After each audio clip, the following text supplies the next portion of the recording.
Ajá. Vamos a conversar con todos ustedes sobre un libro que escribimos y se llama Cartas de la Esperanza, COVID-19. Bienvenidos a su programa de Conexión en Línea, Unión Campesina. Y en él participan varias periodistas y escritoras de la Asociación de Mujeres Periodistas y Escritoras de Puebla, AMPEP. Es un libro en el que están plasmados los sentimientos, las angustias, ¿cómo decirle? Los deseos de esperanza para todos aquellos que estuvimos, que vivimos de cerca esta pandemia.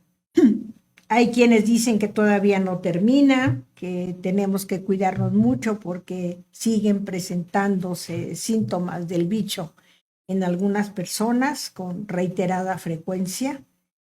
Y bueno, hemos decidido pues comentarles a ustedes y leerles a...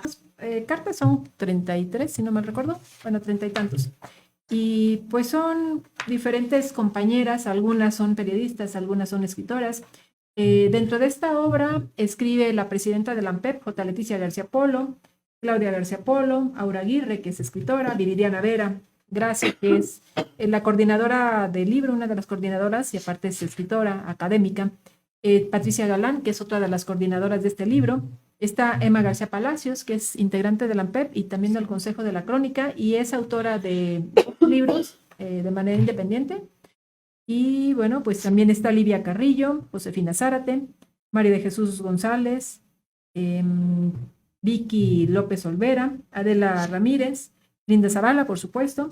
Sí. También está, a ver, ¿cómo se me va a pasar? María Virginia, es la misma Vicky López Olvera. Ana María Dolores Huerta, Gloria Tirado, Dulce María Judith Pérez, Consuelo Margarita Palomino. Algunas son invitadas de la AMPEP, y Servanda Flores Heredia, Angélica Chevalier, María del Carmen Mena y su servidora Olivia López Pescador. Y bueno, pues son distintas cartas, pues... ¿La más emotiva cuál fue? Yo creo que la de Gloria Tirado. Bueno, son varias, ¿no?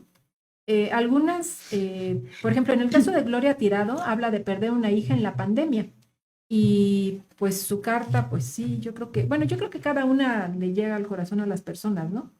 Por el tipo de circunstancia que les tocó vivir. En el caso de Gloria Tirado, pues su hija no muere de COVID, pero muere durante este tiempo. O sea, recordaba que, pues, durante la pandemia, eh, pues se retrasaron muchas operaciones, se retrasaron muchas atenciones médicas por la misma circunstancia. Entonces, pues a ella le toca vivir este problema y bueno, pues esto es lo que nos cuenta. Perder una hija en la pandemia. Ser madre es una gran bendición, no en el sentido religioso ni mágico, sobre todo para quien desea hacerlo y por razones de salud que desconoce no puede lograrlo. El mandato tradicional aparece constantemente con la pregunta, ¿cuándo serás madre? Ese fue mi caso. Pasaron 7 años para ser la madre de mi hijo varón, Jorge Antonio, quien nos llenó de felicidad, y 2 años más para que naciera mi hija Laura. Ella, apegada sobre todo a mí, resolvió varios retos, realizó sus estudios de pregrado y posgrado, viajó a 2 estancias en Tucson, Arizona, donde entrevistó a varios migrantes mexicanos en el Consulado de México. Siempre mantuvo una inclinación social por la justicia para los migrantes y contra la violencia patriarcal. Gocé de su presencia y acompañamiento en viajes en el extranjero. Eso nos sigue diciendo Gloria Tirado. El 2020, fue un año terrible por la pandemia. Debimos conceñirnos en casa. Laura padecía de dolores de cabeza, depresión, ansiedad.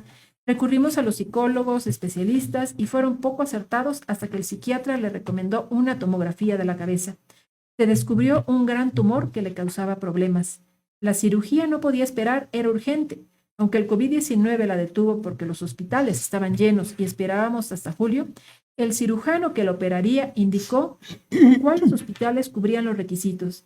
La cirugía se realizaría con láser, lo que aseguraba una mejor y eficaz intervención. Incluso su recuperación sería en 4 días. Laura, mi gran hija, no despertó ya. Ni a los 4 ni a los 7 días. Lo inevitable se asomaba. Falleció el 17 de julio de 2020. Casi todo el tiempo estuve con ella. El doctor daba esperanzas. Recordé que así sucedió con mi mamá. Siempre daban esperanzas. Mi nuera Angie me relevaba por pequeños momentos. Es un ángel. Con la pandemia no había visitas. Recibimos la triste noticia. Siempre se presenta la no aceptación de su partida. Pasamos por el si hubiera hecho esto o lo otro. La verdad es que no había otra opción. Laura y nosotros, sus papás, sabíamos que era urgente la cirugía. El tumor era grande y aunque no era canceroso, tocó partes muy delicadas. Agradezco a mis amigas Blanquita, Tete y Estela su compañía tanto a Laura como a mí, y las llamadas de mi querida Mayra, quien perdió a su hijo hace 5 años y me compartió literatura. Camino de lágrimas.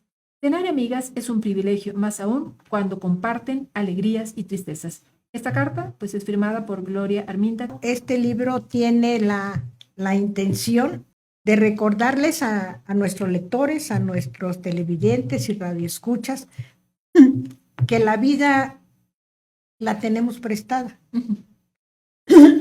¿Por cuánto tiempo? No sabemos. Y que por esa misma razón tenemos que ser prudentes, empáticos, apoyar a nuestros semejantes. Si alguien no te simpatiza, recuerda que es un ser humano y que en él está la presencia divina también y que por eso debemos apoyarle. Nos caiga bien o nos caiga mal, tenemos que ser uno, tenemos que ser empáticos, porque la vida es muy corta. Y no sobra decir que todo lo que das, recibes. Das amor, recibes amor.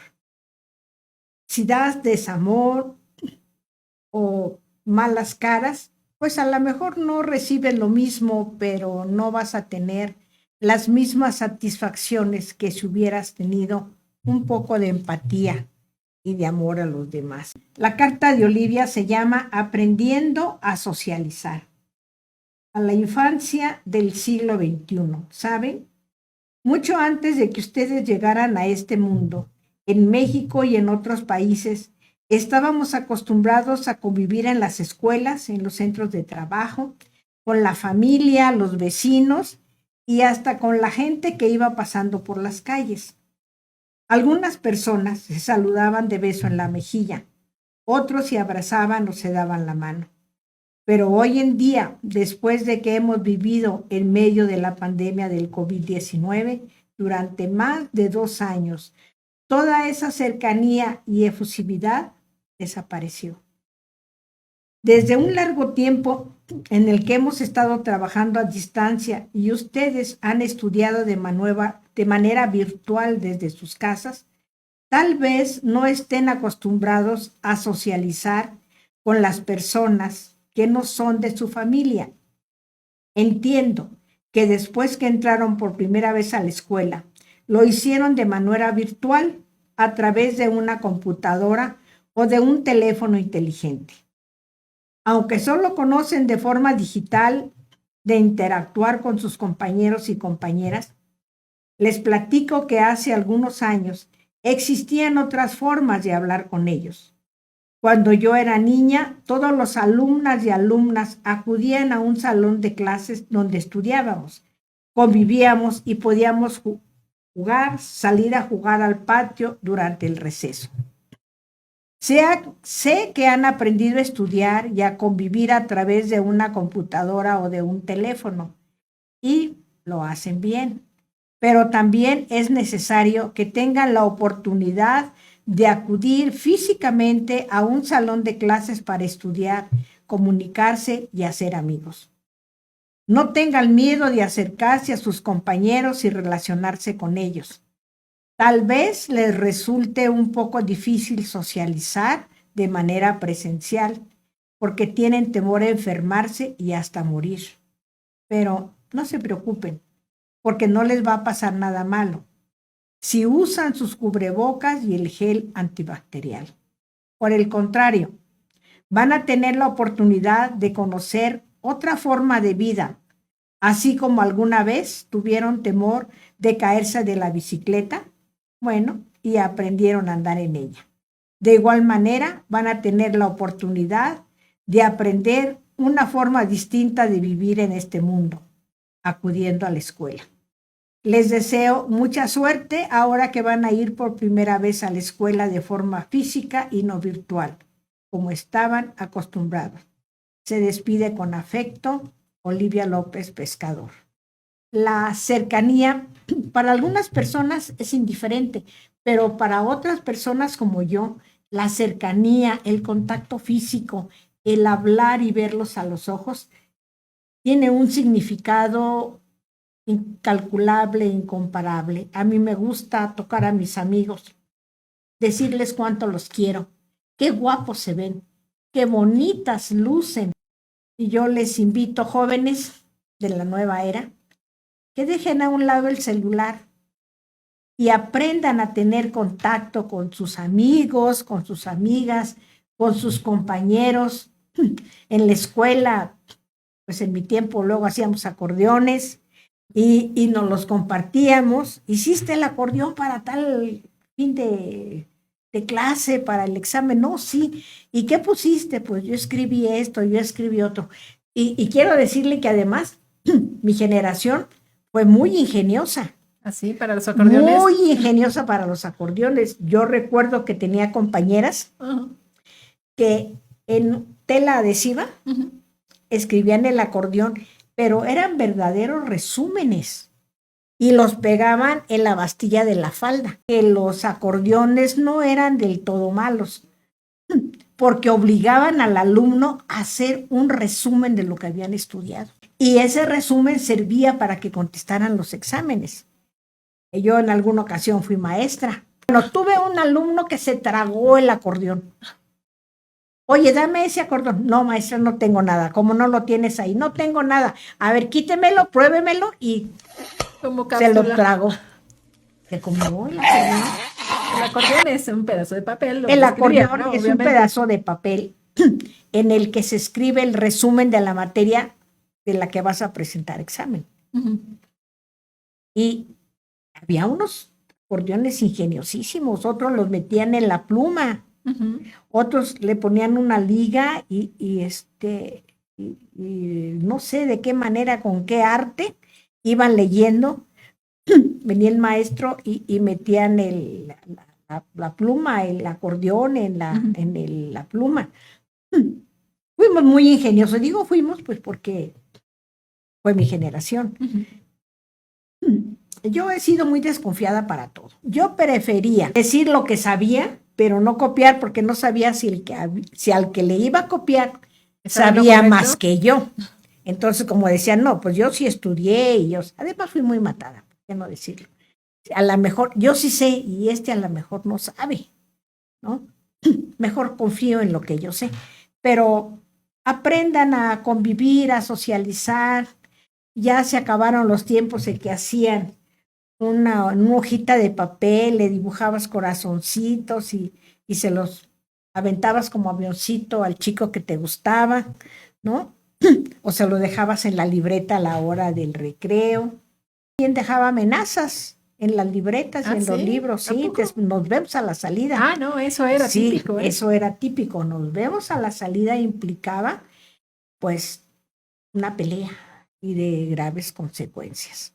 Pero en aquel entonces, bueno, en tu generación, en la mía, cuando se llegaba a dar pues este mensaje, porque a veces era de manera verbal, ¿no? O sea, simplemente dos muchachos decían, o niños, adolescentes sobre todo, ¿no? Porque niños era menos probable. Adolescentes o jóvenes decían, te espero a la salida. Y ya sabían que iba a haber pleito, pero era 1 a 1. O sea, los demás no le echaban montón. A lo mejor estaban haciendo una rueda y estaban, pues, echando porras o lo que fuera, o diciéndole, pues no sé, se pronunciaban a favor de alguno, ¿no? Como si fuera una pelea de box. Pero entre los dos jóvenes se peleaban, arreglaban sus diferencias y luego tan amigos Y como ya, siempre. ya tan Y ahí- amigos como siempre. ahí sí, terminaba todo. Ahí terminaba todo. Y hoy en día, bueno, Y hoy pues en las día, cosas ¿no? están complicándose, porque pues ya se está pasando al acoso, se está pasando al bullying, y ya Sí. es echarle montón y dañar a la otra persona.